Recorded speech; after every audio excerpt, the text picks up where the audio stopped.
berbagi untuk negeri, guru penggerak majukan pendidikan, guru penggerak menghamba pada murid, kreatif rancang pembelajaran, hargai potensi, tingkatkan prestasi.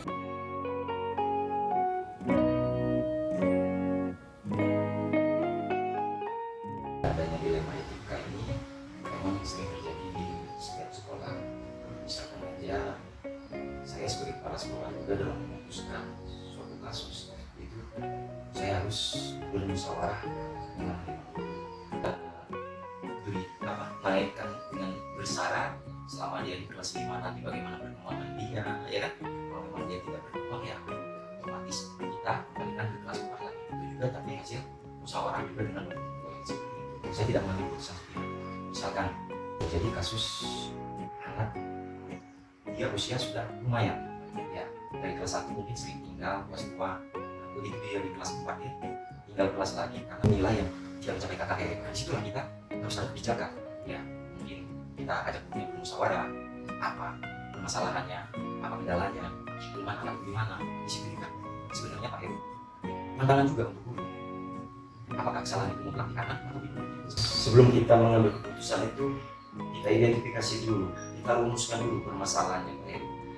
Lalu kita dapat mengambil keputusan. Selanjutnya kita juga mengumpulkan informasi yang mendukung atau data yang mendukung untuk membuat alternatif pilihan.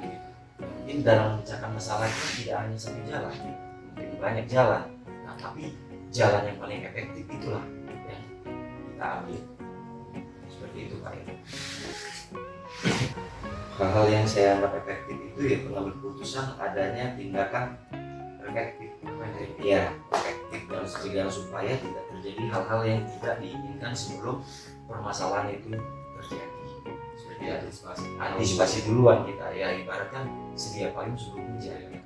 Itu kayak biasa sekali kita ajak guru ini ya secara intern aja internal rapat ya, mungkin di kelas dia itu ya inilah berat sebagai kepala sekolah, kita sebagai kepala sekolah yang baru kita harus ada observasi kelas. Iya, kelas ini di kelas 1 gitu, siapa aja anak yang rumahnya di mana anak itu kita bisa membaca itu berapa orang, anak kita bisa begitu. Nah, disinilah kita sebagai kepala sekolah ini harus ada inovasi supaya mencegah masalah bersama.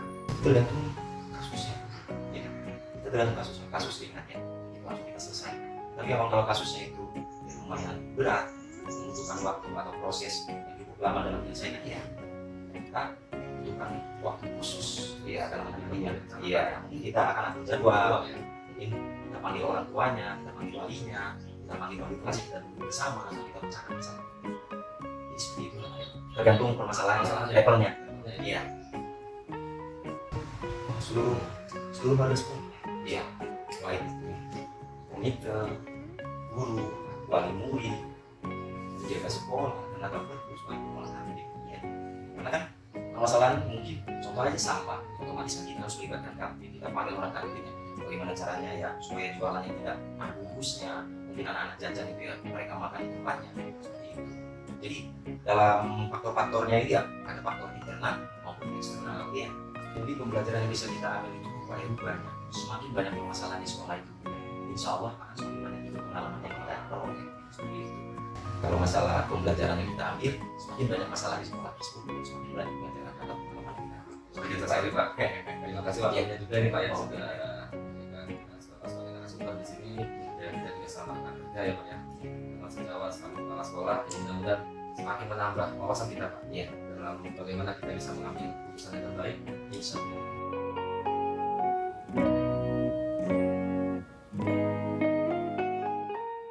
Berdasarkan kasus tersebut adanya dilema etika karena harus memutuskan di antara pilihan yang sama-sama memiliki alasan yang masuk akal Bapak ya. Jadi sehingga untuk mengimplementasi antara dilema etika dan rujukan moral dapat dilihat dari alasan pembuatan keputusan.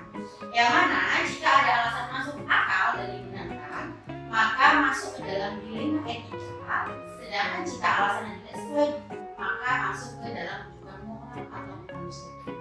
Menurut saya seperti itu. Yang pasti dalam pengambilan keputusan itu harus melalui dengan musyawarah ya, musyawarah dengan guru-guru PAUD yang ada di lingkungan PAUD, bagaimana yang sebenarnya terjadi. Jadi dimusyawarahkan terlebih dahulu, kemudian baru kami putuskan seperti itu. Mengidentifikasi keputusan yang akan diambil itu yang pertama tentang dulu apa yang kita lihat Bapak ya. Kemudian kita mengumpulkan informasi dan data pendukung yang membuat alternatif pilihan dan menimbang informasi yang diperoleh. Jadi memang kita harus mengumpulkan data dulu. Yang sebenarnya bagaimana, yang harus kita lakukan bagaimana, kemudian baru kita mengambil keputusan. Biasa jadi mengambil keputusan berdasarkan data ya. Iya Pak. Jadi tidak tepat sasaran ya. Iya. Hal yang dianggap efektif dalam pengambilan keputusan itu adalah mengambil keputusan adanya tindakan preventif, Pak. Di mana mencegah supaya tidak terjadinya hal-hal yang tidak diinginkan dalam sebelum terjadinya permasalahan. Tergantung ya Pak, tergantung kasus yang terjadi. Tatkala ada jadwal khusus untuk diselesaikan bersama dan tatkala juga ada jadwal khusus dalam penyelesaian kasus. Ya, yang pasti kita ada jadwal khusus Pak. Jadwal khusus yang harus kita laksanakan untuk menyelesaikan kasus pengirimannya. Gitu. Jadi tidak seketika ada kasus kemudian diselesaikan, tidak. Ada waktu-waktunya yang harus diselesaikan. Yang pasti adalah yang pertama guru, itu pasti sangat berperan penting dalam keputusan. Kemudian memimpin sekolah. Ya, bisa jadi kemudian kita merangkul juga warga sekolah itu wali murid ya Bapak. Jadi wali murid yang untuk akan kita libatkan bagaimana cara kita mengambil keputusan yang akan kita ambil nanti. Jadi tidak hanya pihak sekolah saja, ada kepala sekolah, ada guru, komite, ataupun warga. Pembelajaran yang bisa diambil dalam pengalaman pengambilan itu sebenarnya yaitu tidak semua yang kita anggap benar itu keputusan yang tepat, karena semua harus dilihat dari berbagai sisi. Jadi posisinya kembali lagi Bapak, yang benar belum tentu baik, yang baik belum tentu benar. Jadi tetap harus kita lihat keseluruhannya bagaimana caranya, dan kemudian kita akan mengambil keputusan yang sangat bijak dan berpengaruh buat semuanya.